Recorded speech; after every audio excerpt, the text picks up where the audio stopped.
गरीब और अमीर बहू। शीतल और मनीषा दोनों ही सहेलियां हैं जो साथ में स्कूल में पढ़ती थीं और साथ ही साथ वो बड़ी हुई थीं। शीतल और मनीषा के परिवार वालों ने उन दोनों की शादी करवा दी और कुछ समय बाद शीतल कहीं जा रही होती है और अचानक से शीतल के सामने एक बड़ी सी गाड़ी आ जाती है जिसमें से मनीषा निकल कर आती है और शीतल को कहती है, शीतल तुम। और तभी शीतल भी कहती है, मनीषा तुम यहाँ कैसे और इस बड़ी गाड़ी में तुम क्या कर रही हो। मनीषा कहती है, मेरी शादी बहुत ही बड़े परिवार में कराई गई है। और शीतल कहती है, मेरी शादी बहुत ही गरीब परिवार में कराई गई है। इसी के साथ मेरे पति की कुछ समय पहले मृत्यु हो गई थी और अब मैं अपनी सास के साथ रहती हूँ। थोड़ी देर बात करके दोनों अपने अपने रास्ते निकल जाती हैं।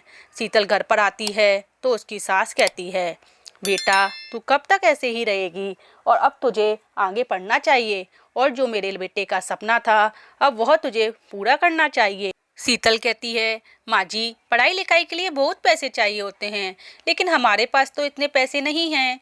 अभी सास कहती है, बेटा तू चिंता ना कर, मैं घर घर काम करके पैसे कमाऊंगी और तेरे कॉलेज की फीस भर दूंगी, लेकिन तू कल से कॉलेज जरूर जाएगी। अगली सुबह शीतल जब कॉलेज जाती है वहाँ उसे मनीषा मिलती है। मनीषा कहती है, शीतल तू यहाँ पर कैसे? तूने तो कहा था कि तेरे परिवार तो बहुत ही गरीब है और तूने पढ़ाई लिखाई छोड़ दी है, फिर तू यहाँ कॉलेज में क्या कर रही है? शीतल मनीषा से कहती है, मेरी सास बहुत अच्छी है, उन्होंने ही मुझे पढ़ने के लिए कॉलेज में भेजा है।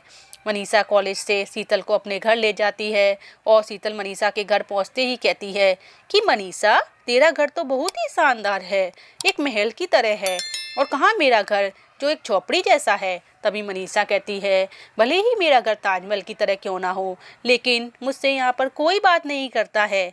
मेरी सास अपनी सहेलियों के साथ रहती है और मेरे पति अपने कामकाज में रहते हैं। मैं यहाँ पर अकेली ही हूँ, लेकिन तू बड़ी खुशनसीब है कि तेरी सास तेरे बारे में कितना सोचती है और तुझे पढ़ाने लिखाने के लिए वो कितनी मेहनत कर रही है। तभी वो अपने घर वापस चली जाती है और अपनी सास से कहती है कि आज मैं अपनी दोस्त मनीषा के घर चली गई थी, आपको बिना बताए मुझे माफ़ कर दीजिए।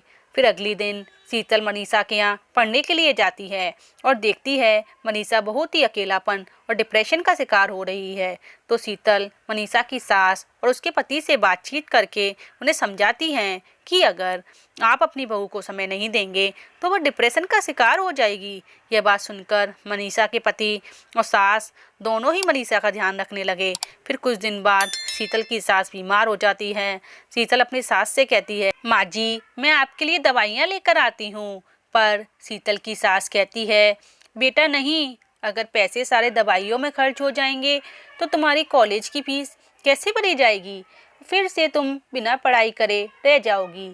शीतल कहती है, नहीं नहीं माँ जी, पढ़ाई हो जाएगी, पहले आपकी दवाइयाँ ज़रूरी हैं। और वह अपनी कॉलेज की फीस से अपनी सास की दवाइयाँ ले आती है। यह बात जब मनीषा को पता चलती है कि शीतल की कॉलेज की फीस नहीं भरी गई है तो मनीषा शीतल के कॉलेज की फीस भर देती है और कहती है, तुझे कॉलेज जाने से कोई नहीं रोक सकता, वैसे भी तूने मेरी बहुत मदद करी है, तूने मेरी सास और मेरे पति को मेरे पास कर दिया है, मैं तेरा यह एहसान कैसे चुका पाऊंगी। फिर शीतल पढ़ाई में लग जाती है और पढ़ लिख कर ऑफिसर बन जाती है और अपने परिवार की गरीबी दूर कर देती है। तो दोस्तों आज की कहानी आपको कैसी लगी प्लीज़ कमेंट करके ज़रूर बताएं और चैनल को लाइक सब्सक्राइब और शेयर ज़रूर करें।